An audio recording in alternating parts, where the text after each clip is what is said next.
Noob Saibot, the resurrection of Bi-Han as an incarnation of pure evil, was originally a hidden and unplayable character in Mortal Kombat 2, put in there as an Easter egg for fans to find. Players could only access Noob after winning 50 consecutive matches, and he was shown to be a simple dark silhouette of Sub-Zero's character. Due to unfathomable fan reception for the secret character, the team behind Mortal Kombat decided for him to be a mainstay of the series. His name was also a humorous combination of the names of the creators of Mortal Kombat, but in reverse. Ed Boon and John Tobias had their surnames reversed to create Noob Saibot. In a tweet, Ed Boon confirmed that Noob Saibot's clone or shadow is not just a copy of himself. Instead, Noob is the one who conjures the clone, and the clone is named Saibot. With two separate but similar entities in one body, Noob Saibot is a formidable warrior who always has a numerical advantage over his enemies in a one-on-one battle. Noob Saibot, who was reborn in the Nether Realm, is the absolute definition of evil. He was stripped of his pride, compassion,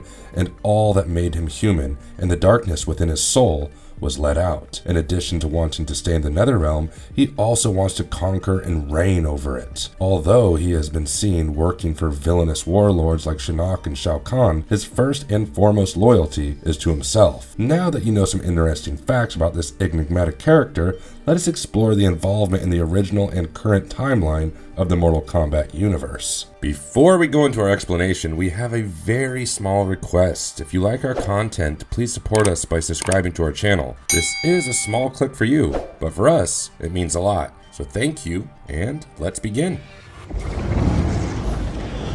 Recognize me, little brother. Bi-Han? Yes, it is I.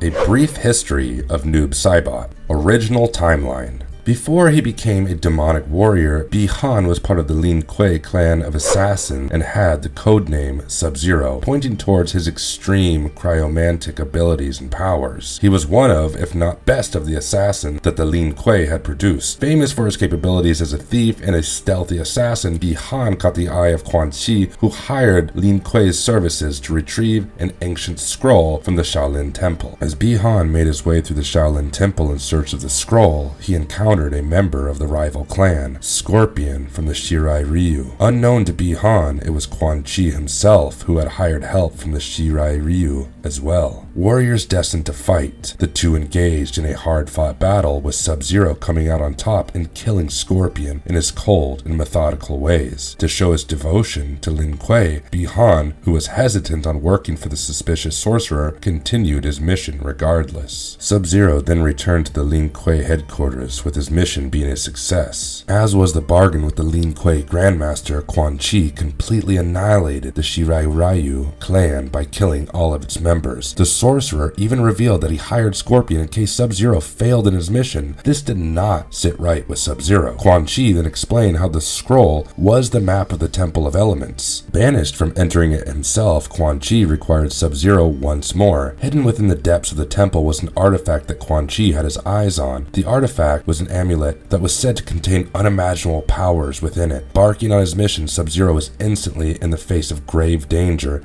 as he overcame the various amounts of traps and formidable warriors guarding the temple. Even the elemental guardians, including the likes of Fujin, were in Sub-Zero's way, but he came out triumphant. Upon defeating the last guardian, Sub-Zero inadvertently broke the spell that stopped Quan Chi from stepping foot inside the temple. With the amulet within reach, Sub-Zero was interrupted by none other than Quan Chi. The sorcerer teleported in front of him and grabbed the amulet himself. Then Sub-Zero made the revelation that the amulet belongs to the fallen elder god Shinnok, and with it, Quan Chi would be able to restore Shinnok's strength, and he may walk the earth again. After revealing this piece of information to him, Quan Chi makes his escape. Sub-Zero was then greeted by Raiden as he materialized in front of him. This furious thunder god was displeased with how the Lin Kuei functioned. Raiden then demanded that Sub-Zero retrieve the amulet from the Netherrealm to prevent an event of catastrophic proportions. Since Raiden's powers diminished in the Netherrealm, he could not accompany Sub-Zero. Upon arrival, arrival, Sub-Zero was immediately ensnared in the prison of souls by Quan Chi's minions. There, the fated rivals met again as Sub-Zero was confronted by an undead Scorpion who had become a wraith, seeking vengeance for the assailant who killed him and his family and clan. Even though Scorpion could not actually be killed, he was defeated by Sub-Zero. After beating Scorpion and escaping, Sub-Zero was ambushed by 3 of Quan Chi's disciples. As Kia, Jataka, and Sarina tried to battle and subsequently stop Sub-Zero, Kia and Jakata were killed by the Cryomancer. But Sarina's life was spared. By obtaining the transportation crystals from the warriors he had just defeated, Sub-Zero was able to breach Quan Chi's fortress and encounter him firsthand. As the battle ensued between the sorcerer and the Lin Kuei assassin, Sarina interrupted the fight and aided Sub-Zero against her former master. After Quan Chi's defeat, Sarina requested that Sub-Zero take her with him away from the Netherrealm. But during their conversation, Sarina was killed by the fallen elder god Shinnok, who was now in possession of his amulet.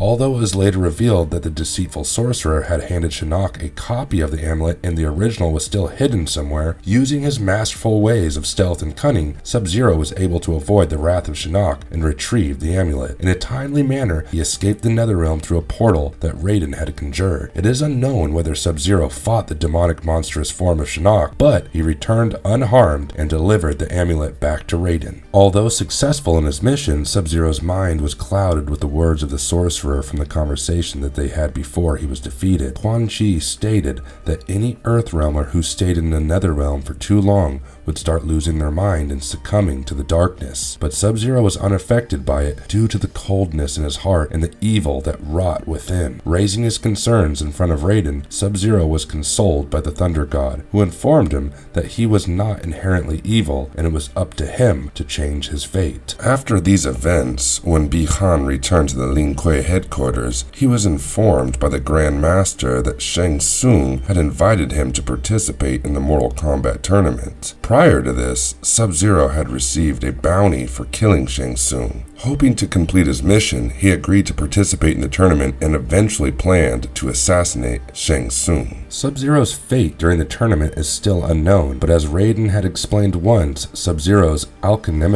Scorpion was also present at the tournament. The vengeful Spectre had sworn to take his revenge by killing Bi-Han. After Shang Tsung, Goro were defeated by Liu Kang and the subsequent disruption of the island, Sub-Zero was confronted by Scorpion and the two engage in battle. Unfortunately, this would result in Bi-Han's fall as he was overwhelmed by Scorpion's powers and was burned to death by his hellfire. Sub-Zero's spirit then traveled far into the 5th plane of the Netherrealm as Raiden had foretold. There, he took on the demonic form of the person he once used to be. Noob Saibot was the moniker given to this wicked warrior. Noob Saibot would then become a part of the cult called Brotherhood of the Shadow, something that he had actively avoided doing while still in the flesh. In a shockingly ironic turn of events, Saibot would now swear fealty to Shinnok. He stayed in the shadows during the Outworld tournament, diligently keeping an eye on the situation as per the commands of the fallen Elder God, knowing that one of his duties for his new lord would be to watch and report on the events taking place on both Earthrealm and Outworld during the Mortal Kombat tournament hosted in Outworld. Saibot would even pledge allegiance to the Emperor of Outworld, Shao Kahn, at the behest of his master Shinnok. Saibot was said to assist in the invasion of Earthrealm, but his role in the battle is unexplored. Upon Shao Kahn's defeat at the hands of the Earthrealmers, it was Shinnok who had realized his opportunity to pursue his dominion and spread chaos and disruption. As Shinnok was freed from the Netherrealm by Quan Chi, his first target was Edenia. After conquering Edenia, Shinnok planned to conquer Earthrealm. Even with Noob Saibot by his side as a loyal servant, Shinnok was defeated by Raiden and his forces, and the Brotherhood of Shadows was disbanded. With his former master now defeated, Saibot turned his services over to Shao Kahn once more. As a few years passed, Noob Saibot was seen in the war between the armies of the Edenians and the Shokans led by Katana and Goro, with the Outworld armies led by Kano. Saibot was tasked by the Emperor Shao Kahn to eliminate any and everyone who posed a threat to Outworld. Following his orders, Saibot would attack a vulnerable Goro and heavily wound him during the battle. With primary antagonists such such as Shao Kahn and Shinnok defeated towards the end of the events of a deadly alliance, Saibot found himself to be more than just a pawn. Uninterested in what the Dragon King Onaga was pursuing, Saibot planned to build his own legion of assassins. He found Smoke's lifeless body while scouring through Shao Kahn's abandoned fortress. He activated his nanotechnology, reprogrammed the cyborg to stay obedient to him, and made plans to build an army of cyber demons using Smoke as a blueprint. As a team, they were called Noob Smoke. After exiting the fortress, Noob Smoke ventured into the Netherrealm. They knew that the new Sub-Zero, Kuai Liang, was following them, and so they attacked him when he entered the Netherrealm. Here, Kuai Liang made the revelation that the demonic specter known as Noob Saibot is actually his deceased brother Bi-Han. In a 2-on-1 assault, Sub-Zero was overwhelmed by the powers of his former allies, but then Sareena intervened and saved Liang from dying at the hands of Noob Smoke. After regaining consciousness, a dazed Sub-Zero started attacking Sareena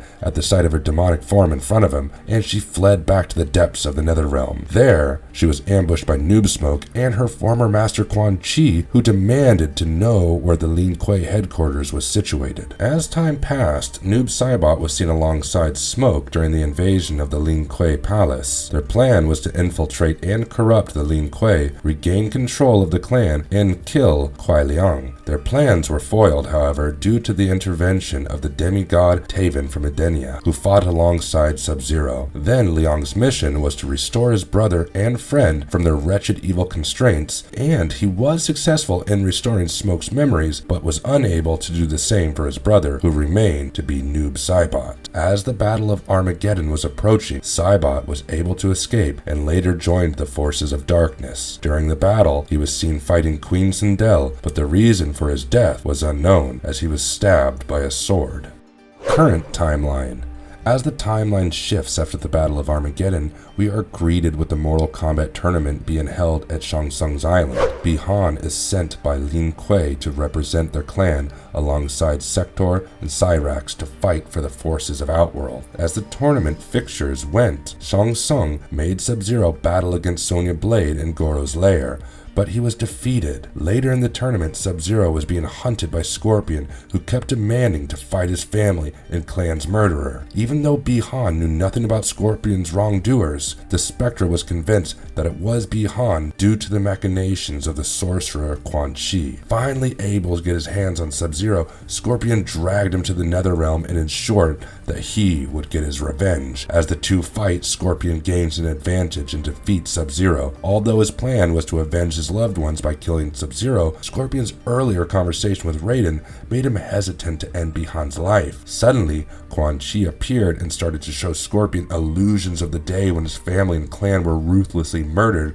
by the Lin Kuei, led by a merciless Sub-Zero. Even though Bi-Han tried to tell him that it was not him in those illusions, Scorpion, now filled with a burning rage, decapitated Bi-Han, killing the assassin. Scorpion then teleported back to Earthrealm and displayed Bi-Han's burnt skull and spine ripped out of his body with an emptiness in his eyes, and his head hung low. Accurate to Raiden's visions, Bi-Han was subsequently resurrected as Noob Saibot by the sorcerer Quan Chi for the former to become his loyal follower and servant. Now in his malicious demonic form, Bi-Han was first encountered by the Shaolins Liu Kang and Kung Lao. Although Kung Lao bested Saibot in battle, he was able to escape their grasp when the opportunity came while Kung Lao was fighting Goro. Saibot was next seen traveling to Jade's Desert alongside Quan Chi to witness Sindel's resurrection. When he saw Cabal approaching Shao Kahn for an attack, Saibot and Melina engaged the traitor. Saibot was defeated, but Cabal had to flee back to Earthrealm. We later see Noob Saibot as his younger brother, Kuai Liang, who has now become a cyber ninja, investigates and subsequently interrupts their plans. Saibot was working alongside Quan Chi to conjure a massive Solnado,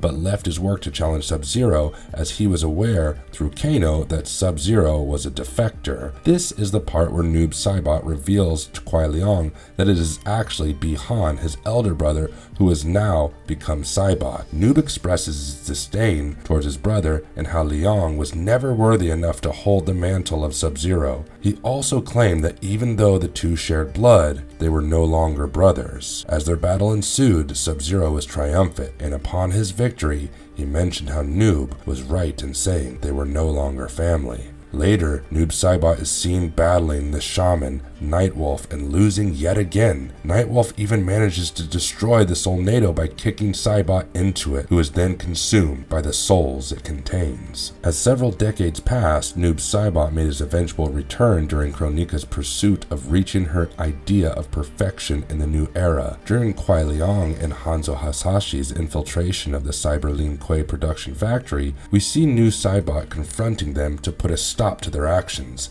Hanzo even questions the Spectre about his survival, as everyone was under the impression that he died in the Solnado. Saibot simply responds by stating how Quan Chi's creations are too strong to die. He also reveals that Kronika has promised him a dominion over a clan of warriors who would be just like him, like living shadows in her new era. Although Saibot is defeated by his younger brother and his nemesis, he escapes the factory alongside Frost in Sector's comatose body after Liang and Hanzo successfully shut down their Cyber Lin Kuei production. The next mission Noob Saibot is tasked with by Kronika is to guard the Well of Souls situated on Shang Tsung's island. There, Kronika's crown has been absorbing uncountable amounts of souls from within to provide her the overwhelming power she required to completely wipe and reshape the timeline. Saibot is seen fighting a time-displaced Jax Briggs and his daughter, Jackie Briggs, but he is defeated yet again and is forced to retreat. We do not see much involvement from Noob Saibot in the final battle during the invasion of Kronika's keep, but in the aftermath that follows after Kronika's defeat, we can see Saibot on Shang Tsung's island, sent by Kronika to stop Shang Tsung and Fujin from obtaining her crown. He is later defeated by Fujin and forced once again to retreat.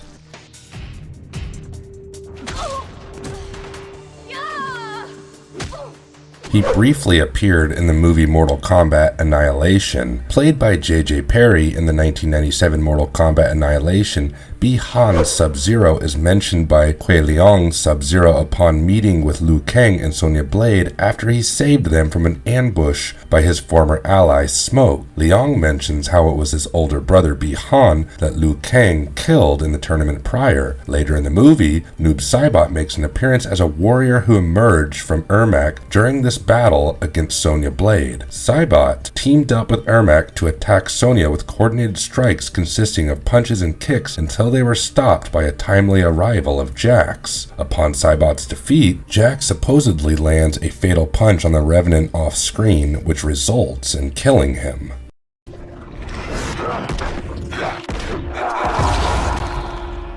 What led to the rumors that Noob Saibot would star in the 2021 Mortal Kombat movie? Although the 2021 movie did not feature Noob Saibot, it was heavily discussed by the fans if the Revenant would make his decisive live-action appearance in the Mortal Kombat movies. When it was confirmed that the Sub-Zero being featured in the 2021 film was Bi-Han and not Kuai Liang, it seemed possible that his Revenant, living shadow form of Noob Saibot, would also make an appearance. Even the actor who played Sub-Zero in the movie, Joe Taslim, made an intriguing remark in one of his interviews. He mentioned how, for the character of Bi-Han, it was important for Joe to capture the balance between his human side and the pitch black allure of the dark magic. This phasing led to a bunch of speculation, as Bi-Han's darker side is usually used to refer to his Noob Saibot form. Even though Noob Saibot did not end up making an appearance, it could still be used to foreshadow his appearance in any future film from the franchise in the same continuity. It has successfully built up a lot of anticipation for the future installments, as the appearance of Bi-Han as Noob Saibot would be a first in the films, and fans have been yearning for Bi-Han's unhinged darker persona for years.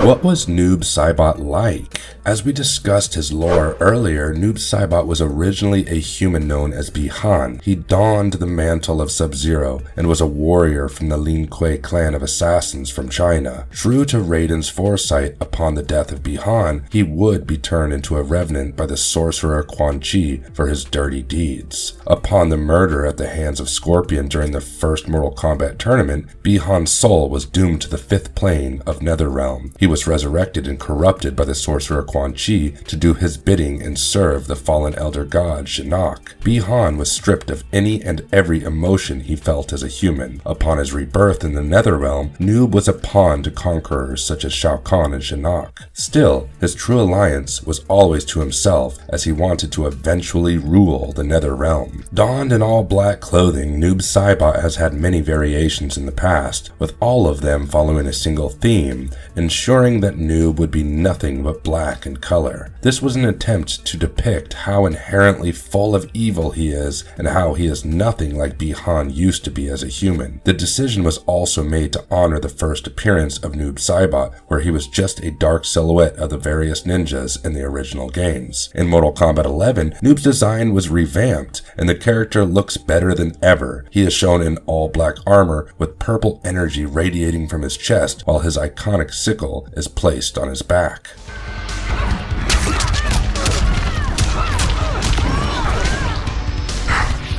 What made Noob Saibot so dangerous? Upon his transformation into Noob Saibot, Bi-Han's abilities as a cryomancer are eliminated, but this does not mean that the Spectre loses his powers. Instead, he gains new ones which, in our personal opinion, look a lot cooler. Noob exhibits mastery over the forces of darkness and has the ability to become invisible, build weapons, and call forth a shadow clone of himself to help in combat. He can then outnumber opponents who are fighting alone. He has the ability to teleport his shadow clone and duplicate for an edge in numbers and mobility. The clone may also be called upon inside of living enemies to get past their exterior defenses by saturating them with dark energy and destroying them from the inside out. He also possesses the ability to teleport by turning into liquid and reforming in a different place, or by using portals to completely reposition himself behind or above his opponents. He can even trap his enemies in the portals that he conjures, allowing for the easy infliction of lethal injuries. He can also create multiple clones of himself to hold his enemies in place and tackle them to gain a quick advantage. Noob is somewhat immortal in his present state as a wraith. He managed to survive being tossed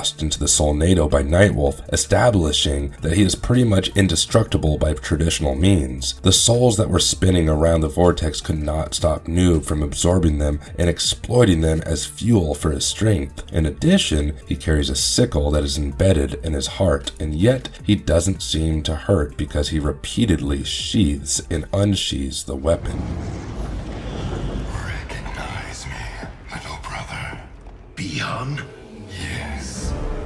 Conclusion. Noob Saibot has been one of the fan favorites ever since his debut as a hidden character in Mortal Kombat 2. His subsequent appearances have highlighted how he is no longer Bi-Han. Instead, he is an incarnation of evil. Although he was never a major antagonist, Noob Saibot was always a looming threat to the heroes due to his capabilities and powers. He applies unrelenting pressure on his foes, using his shadow clone to fight alongside him in one-on-one battles. With such a dangerous foe being active in Netherrealm, Earthrealmers can never be at rest. Well, we hoped you liked our coverage of the darkness within the incarnation of evil, Noob Saibot. And if you liked our content, don't forget to leave a like and subscribe to us if you haven't already. Have a good one and be safe. Thank you, everyone.